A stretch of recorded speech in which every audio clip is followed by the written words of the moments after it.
ஆசிரியர்கள் அனைவருக்கும் வணக்கம்.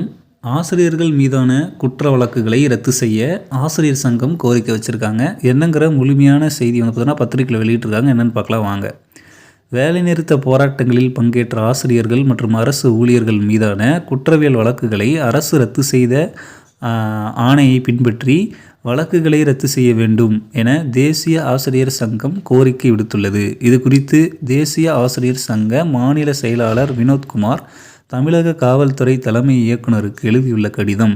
தமிழகம் முழுவதும் 2016, 2017 மற்றும் 2019 ஆண்டுகளில் அரசு ஊழியர்கள் மற்றும் ஆசிரியர்கள் தங்களது கோரிக்கைகளை வலியுறுத்தி வேலைநிறுத்த போராட்டங்களில் ஈடுபட்டனர். போராட்டங்களில் பங்கேற்றவர்களுக்கு அரசின் கொள்கைக்கு ஏற்ப ஊதியம் வழங்கப்படவில்லை. அவர்கள் மீது ஒழுங்கு நடவடிக்கைகளும் குற்றவியல் வழக்குகளும் தொடரப்பட்டன. குற்றவியல் நடவடிக்கைகளை கைவிட வேண்டியும் வேலை நிறுத்த காலத்தை பணிக்காலமாக மாற்ற வேண்டியும் தேசிய ஆசிரியர் சங்கம் தமிழகத்தில் உள்ள பல்வேறு சங்கங்கள் அரசுக்கு கோரிக்கை வைத்தன.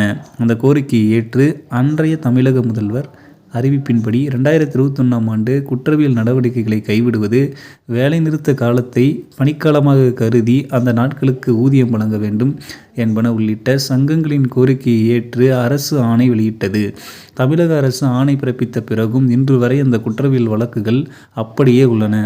அரசு வெளியிட்ட அரசாணையின் அடிப்படையில் அந்த குற்றவியல் வழக்குகள் அனைத்தையும் ரத்து செய்ய வேண்டும். இவ்வாறு கடிதத்தில் கோரப்பட்டுள்ளது. மேலும் டிஆர்பி மற்றும் பள்ளி கல்வித்துறை சார்ந்த உடனடி தகவல்களை தெரிந்து கொள்ள மறக்காம நம்ம சேனலை சப்ஸ்கிரைப் பண்ணிக்கோங்க. நன்றி.